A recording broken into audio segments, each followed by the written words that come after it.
pada malam hari ini seperti yang tadi sudah dibilang, kita mau sama-sama belajar apa sih yang sebenarnya Tuhan mau kita lakukan terhadap berkat-berkatnya yang udah dikasih ke kita, terhadap apapun Tuhan mau kita tuh seperti apa. Nah, kita belajar mengenai God, money, and me. Bagaimana Tuhan, uang, dan kita, dan bagaimana mengelola keuangan menurut firman Tuhan.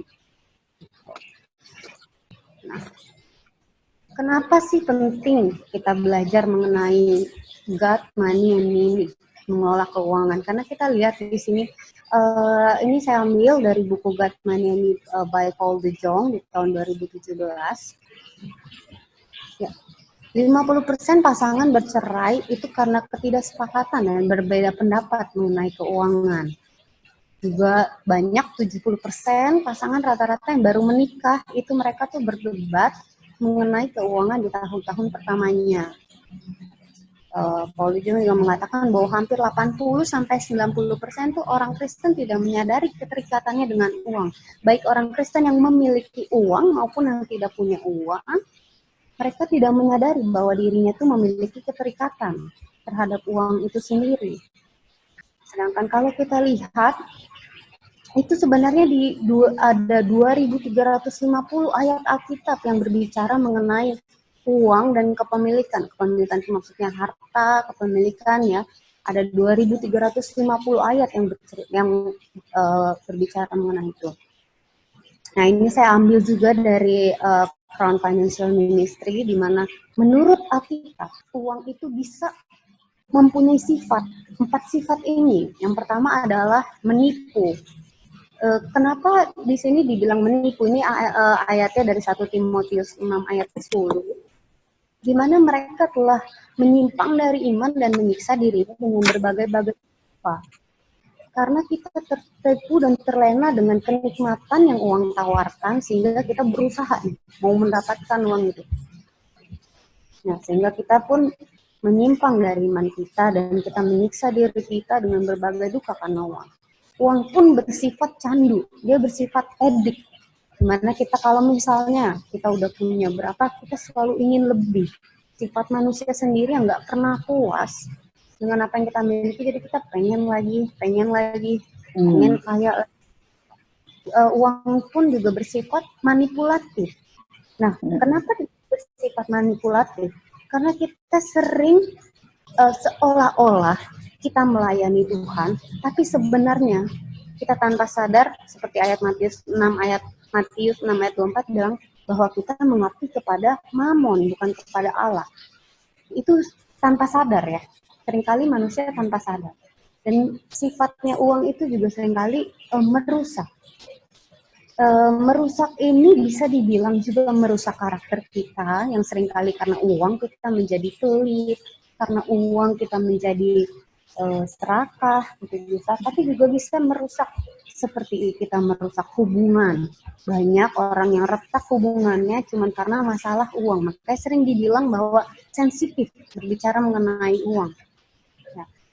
Sehingga di gereja pun sering dari dulu ditanamkan adalah oke, jangan lupa perpuluhan ya, kembalikan apa yang menjadi milik Tuhan. 10% menjadi uangnya Tuhan. Betul sudah, tapi seringkali lupa diajarkan apa yang harus kita lakukan terhadap 90%-nya ini. Kita terlena dan kita, sudah saya berpikir oke. Yang penting saya sudah kembalikan 10% bagiannya Tuhan, tinggal 90%. Nah, ini kita mau sama-sama belajar. Jadi ya pada malam hari ini. Dari Lukas 16 ayat 11, jadi jikalau kamu tidak setia dalam hal mamon yang tidak jujur, siapakah yang akan mempercayakan kepadamu harta yang sesungguhnya? Nah, di sini kita bisa lihat bahwa ada kesetaraan yang Tuhan katakan, bahwa bagaimana kamu menghandle keuangan, menangani keuangan dengan kualitas kehidupan rohani kita. Berdasarkan ayat ini ya. Nah, Charles Caldwell Ryrie pun dalam bukunya Balancing the Christian Life tahun 94 mengatakan bahwa how we use money demonstrates the reality of our love for God. Jadi bagaimana kita menggunakan uang itu sebenarnya menggambarkan cinta kita yang sesungguhnya kepada Tuhan. Matius 6 ayat 24 juga menjadi dasar. Dia bilang bahwa mengabdi kepada Allah dan mengabdi kepada Mammon, karena kita tanpa sadar. Mungkin kita pun sering kali sebenarnya sudah tahu bahwa kita sering meletakkan uang di atas Tuhan. Jadi uang menjadi kompetitor utama dari Tuhan, menjadi pesaing utama dari Tuhan di dalam kehidupan kita. Di Matius 6 ayat 21 pun katakan, di mana hartamu berada, di situ juga hatimu berada. Jadi bagaimana sih mengelola uang dan menggunakannya? Ada 3 hal di sini yang saya simpulkan, ada 3 hal yang perlu, hal mendasar yang perlu kita sadari. Yang pertama bahwa God owns all possession, di mana segala kepemilikan adalah punyanya Tuhan. Nanti mungkin dengan lengkapnya ibu-ibu bisa baca di sini ayatnya ya. Di sini dikatakan langit, bahkan yang mengatasi langit, bumi, segala isinya. Binatang, beribu-ribu hewan, gunung, burung, dunia, segala isinya, perak, kepunyaannya dia. Emas, kepunyaannya dia. Semua adalah milik Tuhan. Dalam 1 Tawarik 29, kebesaran, kejayaan, kehormatan, kemasyhuran, keagungan, kerajaan, semuanya itu dia yang punya. Dan dia melebihi segala-galanya sebagai kepala. Itu hal mendasar yang pertama, bahwa Tuhan yang memiliki segalanya. Hal yang mendasari kedua ini adalah God is the one who has given. Tuhan adalah satu-satunya yang memberikan. Ya, kekayaan, kemuliaan berasal daripadamu. Engkau yang berkuasa. Kuasa membesarkan dan mengokohkan segala-galanya. Dari Kisah Para Rasul 17 ayat 24 ayat 25, dialah yang memberikan hidup, nafas, dan segala sesuatu kepada semua orang. Adalah Tuhan yang memberikan segala sesuatunya. Yang ketiga, kalau Tuhan itu pemilik, Tuhan itu yang berkuasa dan Tuhan yang memberikan, berarti kita itu posisinya adalah kita adalah sebagai pengelola, ya, as a steward, hamba, pelayan, pengurus. Sini kalau dijelaskan, steward adalah a manager of someone else's possession, seseorang yang mengelola, mengatur sesuatu milik orang lain, karena memang miliknya Tuhan dan dikuasai oleh Tuhan. Ya, Tuhan yang berkuasa atas semua yang kita miliki. Reverend Mark Danielson, dia ini seorang pastor di Lutheran Church di Kanada. Dia juga menulis The Christian and Finance, Biblical Financial for Money Management. Dia bilang, God is both owner and giver, and we are the managers. Lalu, kalau begitu, bagaimana dengan uang yang ada pada kita? Yang tanpa kita sadari sebenarnya baju kita, sepatu kita, tas kita, jam tangan lain-lain, keluarga kita, suami istri kita, anak kita, orang tua kita. Seperti yang tadi bilang bahwa semuanya adalah miliknya Tuhan sendiri. Jadi sudah sepatutnya kita bukan lagi mempertanyakan, Tuhan, apa yang harus aku lakukan dengan uangku? Lord, what do you want with not my money but your money? Tuhan, apa yang mau kamu lakukan? Tuhan, apa yang mau kamu lakukan dengan uangmu, Tuhan? Jadi, Tuhan, kamu mau apa nih? Kamu maunya aku ngapain dengan uangmu ini? Pertanyaan. Sehingga, seperti yang ayat ini bilang, pasti kita merindukan Tuhan berbicara melalui kita dan bilang, well done, good and faithful servant. Baik sekali perbuatanmu itu, hai hambaku yang baik dan setia. Kita udah setia katanya dengan hal kecil. Dan ini yang paling luar biasa. Enter into the joy of your master. Wah, Tuhan mengundang kita di dalam kebahagiaannya itu sesuatu yang luar biasa ketika kita menjadi hamba yang baik dan hamba yang setia. ketika kita mengelola dengan baik dan kita mengelola dengan setia. Pastor Jeffrey Rahmat pun mengatakan nih, pastor saya di GPCC, dia bilang, you will lose what you cannot manage. Bahwa kamu akan kehilangan apa yang kamu nggak kelola, yang kamu nggak bisa kelola. Ini nggak cuman berbicara sebenarnya mengenai uang kalau masalah ini ya. Bisa dicontoh sebenarnya seperti hubungan. Ketika kita nggak bisa mengelola hubungan, kita akan kehilangan hubungan itu. Ketika kita nggak bisa mengelola waktu kita akan kehilangan banyak sekali waktu. Nah, begitu pun dengan uang. Ketika kita tidak bisa mengelola apa yang kita punya, kita akan kehilangan itu. Ya. Saya juga mengambil study case di sini. Saya ambil ini dari salah satu Managing Economic Development in Asia. Mereka itu melakukan semacam penelitian mengenai bagaimana sih economic development di Asia. Nah, yang mau saya titik poinkan adalah ini di Singapura. Kalau dilihat di screen ya, kita bandingin di Indonesia dan negara-negara lainnya gitu. Kita sudah tahu, apalagi Indonesia, betapa luas dan kayanya negara kita. Banyak sumber daya. Mungkin negara-negara lain juga gitu. Tapi di Managing Economic Development in Asia ini dikatakan bahwa Singapura menjadi salah satu negara yang terkuat dan terkaya. Kenapa? Dan kenapa dia bisa lihat? Padahal kalau bisa dilihat itu luasnya hanya kecil ya Singapura itu. Dan seperti yang kita tahu, dia tidak memiliki sumber daya sebenarnya, resourcesnya sedikit sekali, bahkan banyak barang-barang tuh yang diimpor, bahan-bahan pangan dasar pun banyak yang impor.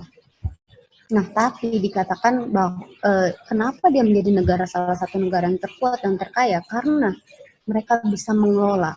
Makanya di buku ini Singapura menjadi sampel penelitian. Bagaimana sih pengelolaan negara Singapura sehingga dia dengan yang sedikit yang ada padanya, dengan kecil, tapi dia bisa menjadi salah satu yang terkuat dan terkaya. Nah, makanya kita mau sama-sama belajar bagaimana sih menjadi pengelola yang baik. Ini saya ambil juga dari Crown, yang kelas yang biasa dipresentasikan. Sebenarnya ada 10 yang biasa kita pelajari itu, kita belajar ini 10 minggu biasanya, dan 1 minggu itu biasa satu topik, seperti memberi, satu topik belanja, menabung, itu satu topik 1 minggu. Tapi pada malam hari ini saya ingin mencoba membawakan 3 topik. Saya coba rangkum, saya coba pack itu ya. Yang pertama, bagaimana sih kita membelanjakan uang kita, menggunakan uang kita dengan bijaksana. Yang kedua, bagaimana sih kita investasi terus-menerus. Dan yang ketiga, mengenai memberi, bagaimana memberi dengan generously.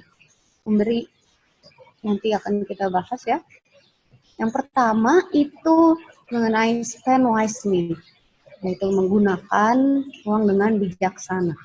Amsal 21 ayat 20 katakan bahwa harta yang indah dan minyak ada di kediaman orang bijak, tetapi orang yang bebal memboroskannya. Maka kita di sini bagaimana sih spend wisely-nya itu? Nah, menggunakan uang dengan bijaksana, saya memberikan 3 langkah praktisi dasar yang mungkin ibu-ibu bisa lakuin. Kita bisa belajar sama-sama juga nih. Yang satu, itu pertama menyadari dan menyortir apa yang menjadi kebutuhan, keinginan, dan hasrat. Biar lebih gampangnya lagi, nah ini, needs, wants, and desires.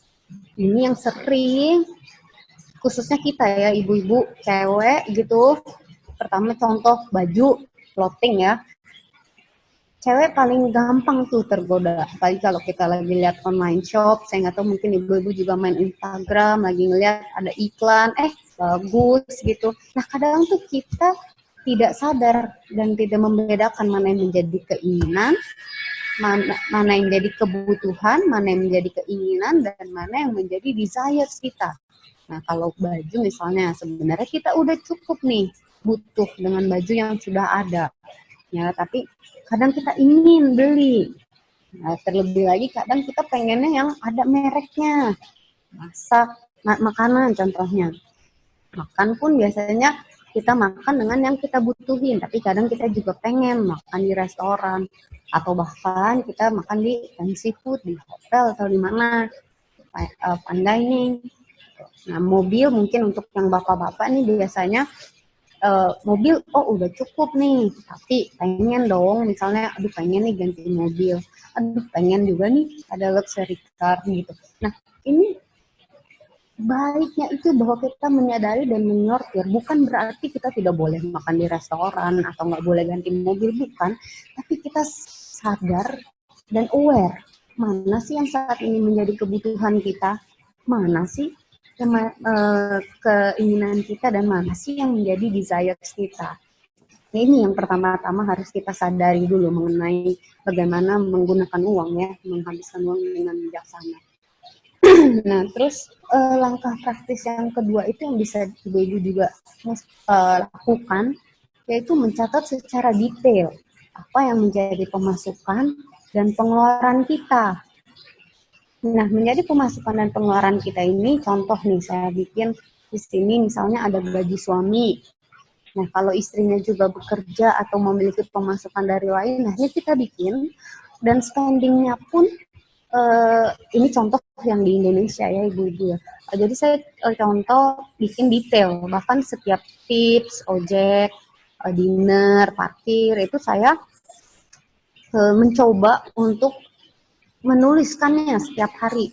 Nah, buat anak-anak muda sebagian mungkin udah ada yang pakai apps, itu lebih mudah.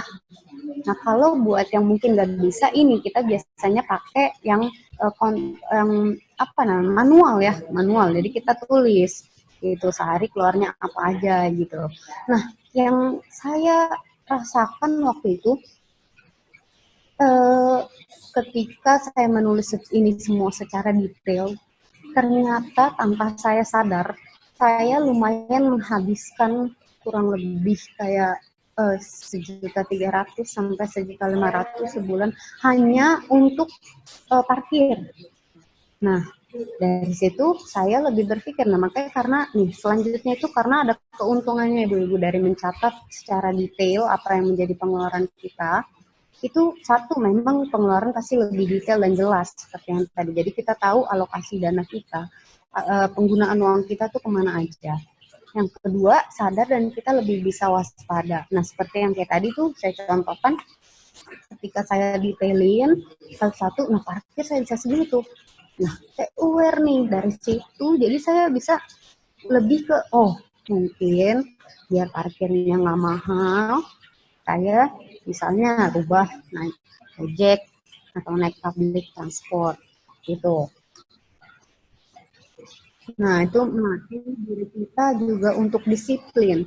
Karena untuk ngedetailin satu-satu itu sebenarnya butuh disiplin. Karena saya pun waktu coba cari on, cari off, cari on, cari off. Nah, ada beberapa hari saya udah track. Tapi nanti di minggu berikutnya ternyata saya juga lost. Nah, itu juga kita juga sama-sama belajar melatih diri kita untuk disiplin bahwa setiap hari saya harus tulis nih secara detail. Nah, dari situ kita baru tahu bisa bagaimana sih mengalokasikan dana yang satu untuk lebih baik lagi. Nah, ini yang saya ambil dari Crown. Nah, ini untuk monthly ya, untuk sebulan. Nah, ini sebenarnya kalau yang ini udah lebih di apa ini namanya? Dikategorikan, ada persembahan, ada taxes, pajak, ada housing, ada untuk keperluan rumah, ada untuk makanan gitu. Nanti kalau untuk lebih detail lagi mungkin di lain kesempatan kita bisa belajar ini sama-sama gitu kan. Ada juga yang lebih detail di Excel gitu ya. Nah, yang ketiga itu kita harus membuat perencanaan pengeluaran. Kenapa? Di Lukas 14 ayat 28 dikatakan, keputusanmu untuk mengikut aku dapat digambarkan seperti contoh berikut ini. Seandainya ada orang yang berencana membangun satu menara, pasti dia lebih dulu menghitung biaya-biayanya supaya dia tahu kalau dananya cukup untuk menyelesaikan pekerjaan itu. Nah, kita bisa belajar dulu gimana membuat perencanaan pengeluaran. Tapi ini pun bisa dilakukan perencanaan pengeluaran kalau sebelumnya kita sudah men-track. Kita sudah rutin menuliskan apa aja yang menjadi pengeluaran kita. Jadi kurang lebih kita tahu nih kebutuhan kita, contoh seperti ini housing, mungkin rent atau apa itu kita udah tahu. Insurance, TV ataupun apa, food untuk makanan, kita tahu kalau kita itu track sebelumnya, kita catat setiap pengeluaran kita. Kalau enggak, spending plan ini pun akan hanya menjadi seperti estimasi kurang lebih gitu ya. Karena kita nggak tahu sebelumnya seberapa banyak secara detail yang betul-betul kita sudah keluarkan. Gitu. Ayat Alkitabnya pun bilang begini, May He give you the desires of your heart and make all your plans succeed. Dalam Psalm 20 ayat 4, Mazmur 20 ayat 4. Di situ ada kata plans. Tuhan nggak semata-mata cuma kasih nih, enggak. Karena Tuhan pun kasih kita hikmat, kasih kita kebijaksanaan untuk merencanakan. Nah, dari situ baru Tuhan yang membantu perencanaan itu berjalan. Nah, itu mengenai spending. Nah, nanti bisa kalau nanti mungkin ada yang ditanyakan atau hal yang lebih detail lagi nanti kita bisa bahas ya. Yang kedua mengenai invest. Nah, steadily. Invest steadily itu maksudnya adalah secara terus-menerus. Investasi secara terus-menerus. Nah, kita mau belajar di sini berawal kita mau belajar dari Yusuf. Saya baca ini benar-benar luar biasa bagaimana Yusuf mengelola kerajaannya si Firaun di Mesir. Wah, itu luar biasa. Kalau misalnya ibu-ibu baca pertama dia kumpulin 1/5 karena dia tahu nih for the future, ada masa depan. Itu di situ karena mimpinya sudah ketahuan ya bahwa akan ada kelaparan. Nah, kalau kita di posisi yang kita sebenarnya nggak tahu, tapi kita tahu ada masa depan, tapi kita tidak tahu apakah masa depan itu. Nah, ini perlu kita belajar bahwa kita itu untuk for the future, untuk investasi itu. 1/5 dia kumpulin, nah dari situ kelaparan ada, bahkan seluruh negeri pun belinya ke dia. Nah, kalau ibu-ibu baca lagi secara detail, habis uangnya dikumpulin, dimasukin ke perbendaharaannya Firaun. Setelah itu diolah lagi, beli tanah, ya tanah-tanahnya rakyat. Nah, di tanah pun gak didiamin gitu aja, dikelola lagi sama si Yusuf. Nah, itu baca secara detail. Itu bagus sekali. Nah, dia tuh jadi namanya invest itu kan menaruh sesuatu ya, menaruh uang, menaruh usaha, menaruh waktu into something in order untuk meningkatkan, to improve atau get an advantage atau mendapatkan keuntungan darinya ya. Dan berpasti invest itu untuk future, untuk di masa depan. Amsal 31 pun mengenai istri yang cakap itu, ini saya ambil dari yang bahasa Indonesia sehari-hari. Dia bilang, ia mencari sebidang tanah, lalu membelinya. Membeli, ia mengusahakan sebuah kebun anggur dari pendapatannya. Jadi udah punya pendapatan, mengusahakan sebuah kebun anggur di tanahnya. Dia menyiapkan dirinya untuk bekerja sekuat tenaga. Ia tahu bahwa segala sesuatu yang dibuatnya itu menguntungkan. Dan ia bekerja sampai jauh malam. Nah, hanya yang perlu kita perhatikan saat kita mau melakukan investasi ini adalah pertama, apa sih yang menjadi motivasi kita? Apa motivasi hati kita? Nah, kita mau lihat sama-sama apa yang menjadi motivasi kita. Ketika kita sudah mengerti bahwa uang itu uangnya Tuhan, miliknya Tuhan. Nah, untuk investasi berarti ada yang kalau misalnya kita berinvestasi untuk future, itu adalah motivasi yang baik. Karena ada momen-momen emergency ya, seperti saat yang COVID ini di Indonesia berasa sekali gitu. Ketika kita memang ada invest, ada savings, itu benar-benar tertolong kita. Inheritance itu untuk warisan, untuk keluarga kita nantinya ke depan, gitu. Untuk bahkan ketika kita invest for others, dimana kita ingat bahwa Tuhan itu menyuruh kita untuk mengasihi sama kita. Jadi ada family, ada friends untuk kita menolong yang kekurangan, untuk kita generous kita kasih. Dan motivasinya tuh to further God's word, dimana juga jadi kita memperluas kerajaan Allah, baik melalui menolong, baik melalui misalnya kita memberikan kepada gereja, apapun itu. Dan satu lagi untuk to be free. To be free itu di sini artinya untuk bebas. Bebas bukan berarti kita bebas seperti apa, tapi bahwa seperti yang tadi, ketika kita emergency, oh kita sudah ada, kita sudah siap. Ketika nanti kita pensiun, oh kita sudah siap. Ketika ada warisan, oh kita sudah siap. Jadi lebih ke, jadi kita punya rasa bebas gitu. Dan ketika itu pun, misalnya pensiun, kita lebih punya banyak waktu juga. Misalnya kalau kita punya investasi ya, yang pasti untuk semuanya untuk memuliakan Tuhan. Namun yang seringkali kita seringkali salah. Seorang investor itu seringkali rasa greed, serakah.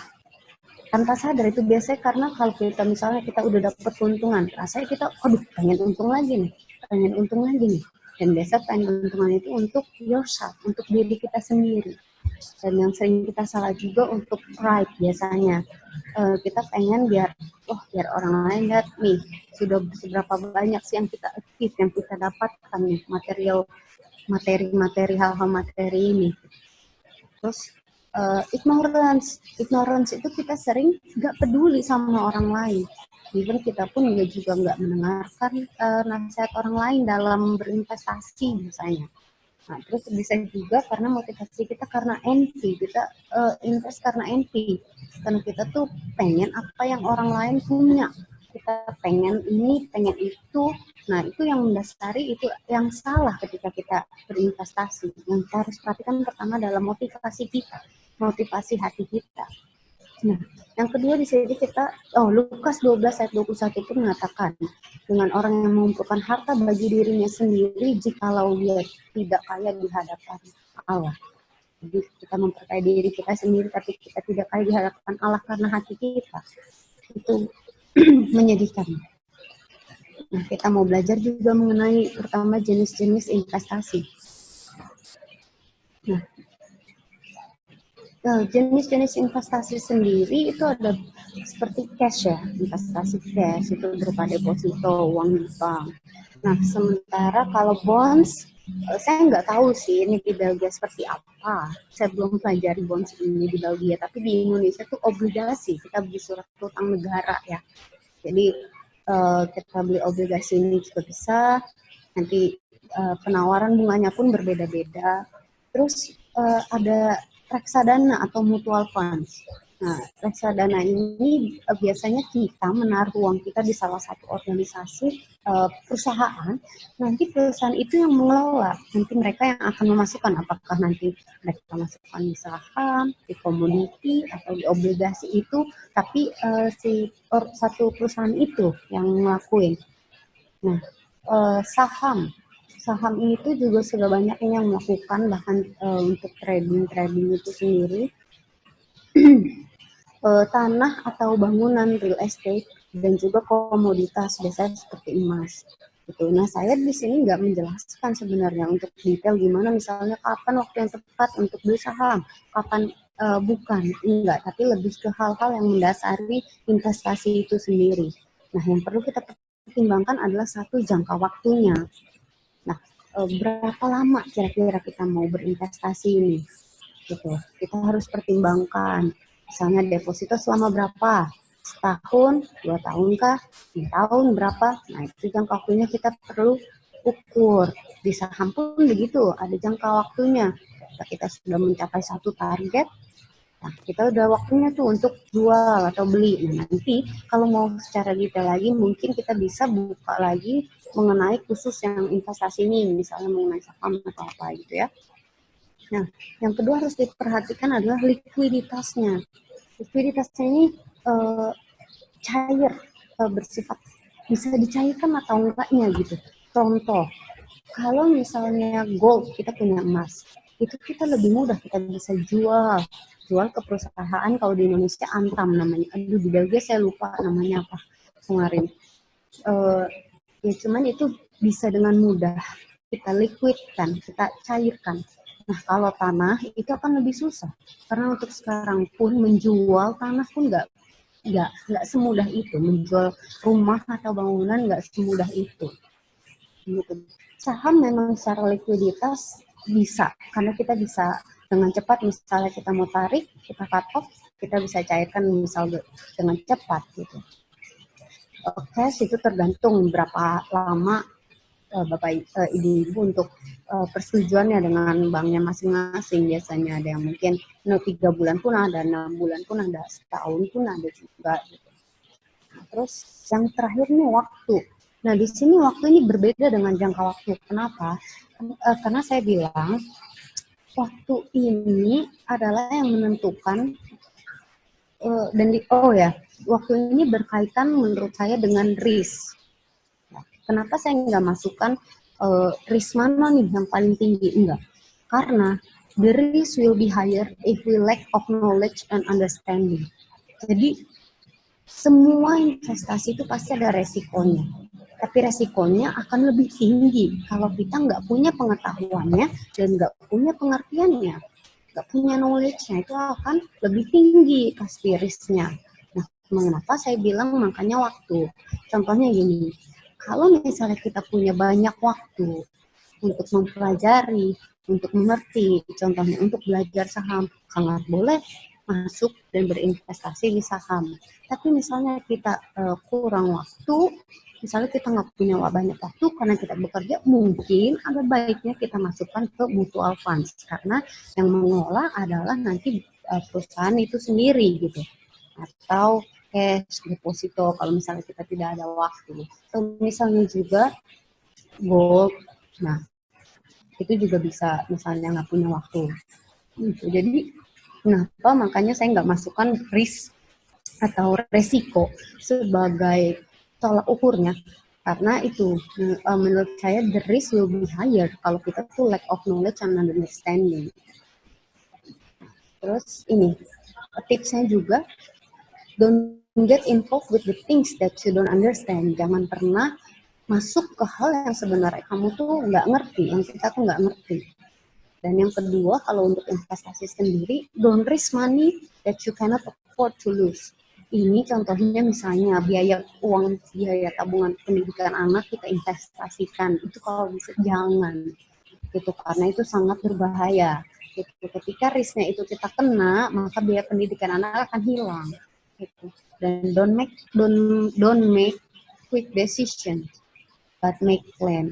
Jadi kita jangan tergesa-gesa. Bahkan kalau kita nggak ngerti, lebih baik kita tanya advisor, kita tanya penasihat, dan kita bikin perencanaan. Nah, kuncinya dalam berinvestasi, yang pertama itu sebenarnya diversify your investment. Gitu. Bahwa don't place, ini Warren Buffett juga seorang yang sangat terkenal di saham, makanya don't place all of our eggs in one basket. Jadi jangan menaruh semua telur kita di satu keranjang. Jadi jangan menaruh semua investasi kita hanya satu yang sama gitu, karena risknya pasti akan besar di sini dan satu di sini saja gitu. Dan kalau kita belajar dari ayat Alkitab pun, bentar ya, kok nggak bisa. Nah, kita belajar dari Ecclesiastes 11 ayat 2, Pengkhotbah 11 ayat 2. Dia udah kasih tahu kita tuh, give a portion. Katanya bahkan bagi ke-7, bahkan ke-8 bagian. Karena nggak tahu disaster apa yang akan terjadi di bumi ke depannya. Gitu. Nah, ya, itu yang untuk diversify, makanya harus dibagi-bagi. Contohnya, kita mungkin beli sedikit-sedikit di emas. Nah, contohnya kita beli sedikit-sedikit lagi, kita masukin di saham, kalau memang kita bisa mempelajari saham itu sendiri. Dan mungkin juga kita masukin juga deposito. Nah, cuman yang kunci utama sebenarnya di sini adalah mengenai disiplin dan konsisten. Nanti itu saya ada study case-nya ya, nanti kita sama-sama lihat. Nah, kenapa harus disiplin dan konsisten? Kita pun berkata, steady plodding brings prosperity, but hasty speculation brings poverty. Itu dari Amsal 21:5. Steady means terus-menerus. Flooding itu sesuatu yang slow, take it slow. Jadi terus menerus walaupun sedikit, tapi itu membawa prosperity. Sedangkan sesuatu yang terburu-buru, spekulasi yang terburu-buru malah membawa kita ke kemiskinan, poverty. Nah ini yang sadikis yang saya mau kasih contoh. Mengapa invest itu harus disiplin dan harus konsisten. Lihat dari umur 21 ya. Ini umur yang paling kiri. Yang paling kiri itu umur. Nah, si Jennifer ini dari umur 21 dia sudah mulai duluan investasi ya. Ini yang tengah itu termasuk dengan bunganya. Nah, sementara si Matt itu start dari umur 29. Gitu. Terus dia steady nih, konsisten 1000 setahun, 1000 terus sampai umur 22 sampai umur 65. Kita lihat ada perbedaan ya. 427 dengan 363. Gitu. Si Jennifer, total investment-nya itu semua. Nah, ini mengapa saya bilang harus konsisten dan disiplin kunci utamanya. Karena ketika itu kita baru bisa merasakan hasilnya di future-nya. Gitu. Tapi ya tak pernah ada kata terlambat. Tak akan selalu ada waktu justru untuk mulai. Nah, ini juga saya belajar dari pastor saya di GPCC, Kojoni Herjawan. Ini mengenai susu dan madu, analogi yang menurut saya itu juga luar biasa gitu. Kan Tuhan bilang bahwa ke negeri yang berlimpah-limpah susu dan madu. Terus Tuhan katakan suatu negeri yang berlimpah susu dan madu. Bahkan di Amsal 25 dia bilang gini, kalau engkau mendapat madu, makanlah secukupnya. Jangan sampai engkau terlalu kenyang, dengan itu lalu memuntahkan. Nah di sini kita lihat ada susu, ada madu. Apa ya? Analoginya itu adalah susu itu adalah sesuatu yang cepat basi, yang short term. Berarti Tuhan bilang ada susu, ada madu. Berarti ada sesuatu yang memang harus boleh dihabiskan, boleh dipakai. Jangan disia-siakan, dipakai, dihabiskan secukupnya. Tapi ada sesuatu juga yang merupakan madu, yang sesuatu yang long term yang bisa disimpan. Contohnya kalau susu, ya kita mau belanja untuk kebutuhan sehari-hari, kita bayar tagihan, biaya-biaya. Nah, madu itu seperti waktu, seperti saving, investing, kita save, kita tabung, kita invest, kita memberi untuk orang lain, itu adalah sesuatu untuk yang long term. Nah, di sini kita harus peka. Tuhan kasih sebagai susu dan mana yang Tuhan kasih sebagai madu. Mana yang saya mau pakai sebagai susu, mana yang saya mau pakai sebagai madu. Gitu. Itu mengenai investing sendiri. Spend wisely, invest steadily, dan yang ketiga adalah mengenai give generously.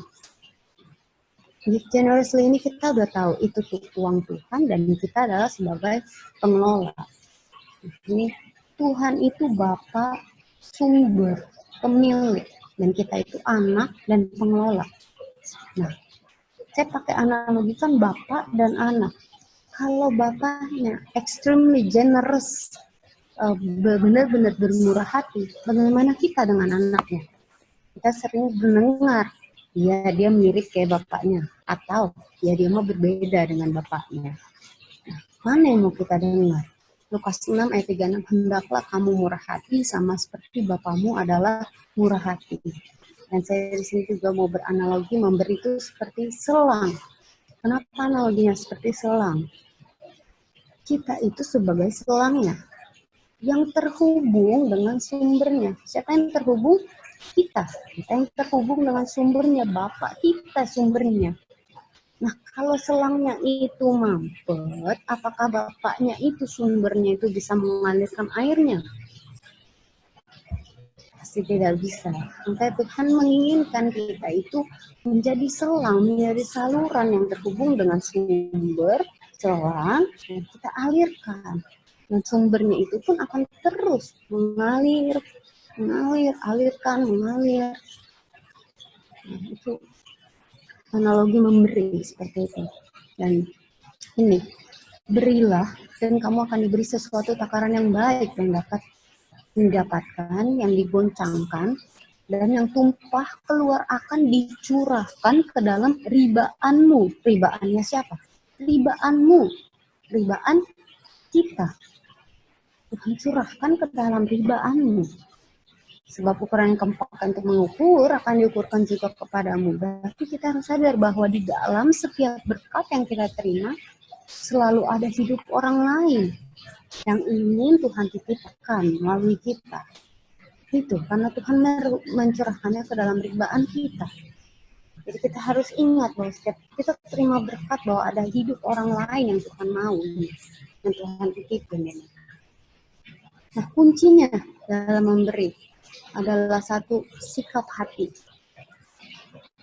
Sikap hati kita, di mana kasih, memberi dengan kasih. Kita lihat dari ayat ini.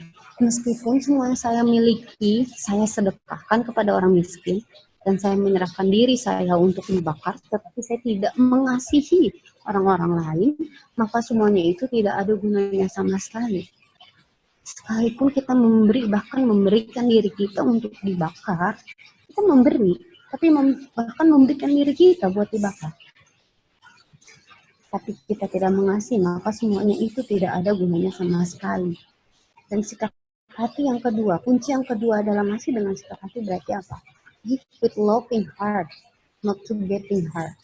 Memberi dengan hati yang mengasihi, bukan karena ingin mendapatkan. Memang Tuhan bilang, berilah maka kamu akan diberi.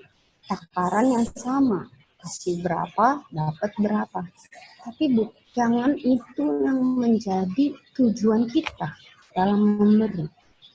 Jangan itu yang menjadi motivasi kita bahwa aku memberi, ya biar Tuhan kasih lagi nih. No, gitu. Tapi kita memberikan dengan kasih kita, dan kita tidak fokus sama apa yang kita dapat. Itu bagiannya Tuhan, bukan bagiannya kita. Nah, terus Randy Alpha mengatakan the treasure principle. God prosper me not to raise my standard of living.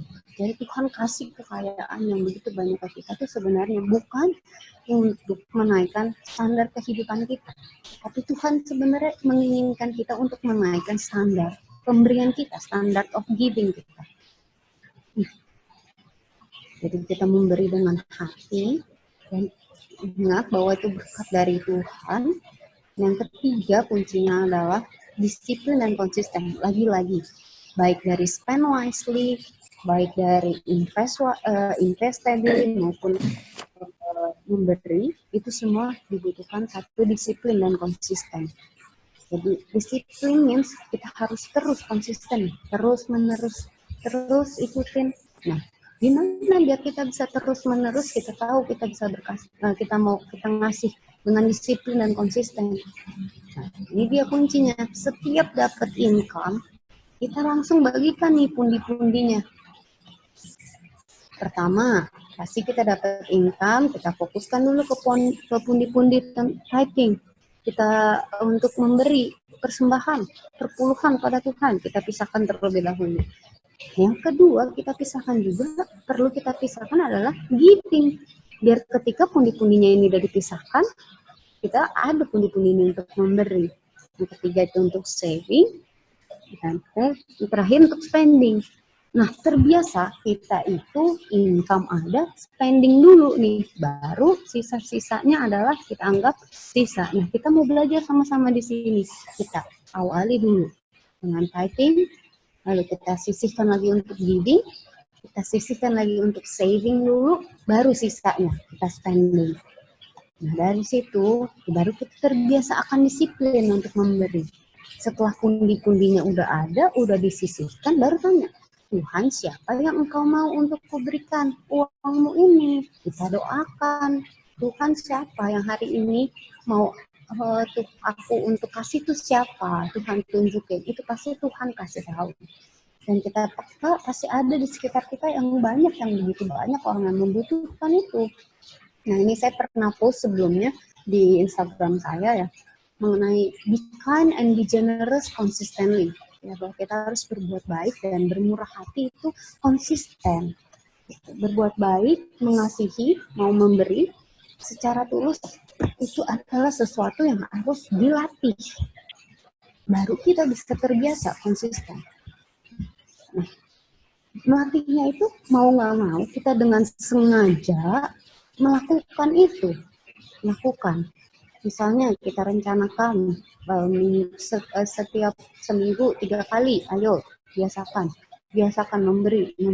Nah, lama-lama dari situ akan menjadi habit. Kalau dari sesuatu yang kita lakukan secara sengaja terus-menerus, kita latih terus-menerus, akan menjadi habit, suatu kebiasaan. Kebiasaan memberi itu luar biasa. Biasa memberi dengan hati yang tulus itu yang luar biasa. Nah, ini juga nih, Tuhan itu menyediakan bibit bagi penabur. Kita sebagai penabur yang Tuhan sediakan bibit. Bibit itu kecil. Bukan bibit yang bukan dikasih pohon yang udah besar. Bukan. Tapi Tuhan akan mampukan kita untuk memberi dengan murah hati dan menghasilkan banyak kebaikan di hadapan Tuhan. Ini kita belajar dari biji sesawi ya, bibit. Makanya Tuhan bilang kenapa? Allah menyediakan bibit. Kita seringkali mikir pemberian kita kecil atau nggak berarti, tapi kita seringkali lupa bahwa itu benar-benar bisa berarti untuk orang lain. Itu kalau kita memberi dengan penuh kasih, dengan motivasi dan hati yang benar di hadapan Allah, itu sungguh menghasilkan banyak kebaikan di hadapan Tuhan. Tanpa kita sadari, kita sudah punya pohonnya sendiri, itu yang luar biasa. Dari biji yang kecil itu, sama-sama belajar. Dan kita harus selalu mengingatkan diri kita bahwa semua pemberian kita itu hanyalah untuk Tuhan sendiri. Jadi kita melihat, kita memberi, saya selalu belajar membayangkan ini. Ada Tuhan. Jadi ketika saya melihat orang lain, saya melihat Tuhan. Itu pun saya masih melatih juga diri saya. Jadi ketika saya memberi ataupun melakukan sesuatu, ya saya ingatkan diri saya bahwa ini untuk Tuhan. Itu yang masih juga harus dilatih dalam diri saya. Tuhan juga mau kita tuh make a difference.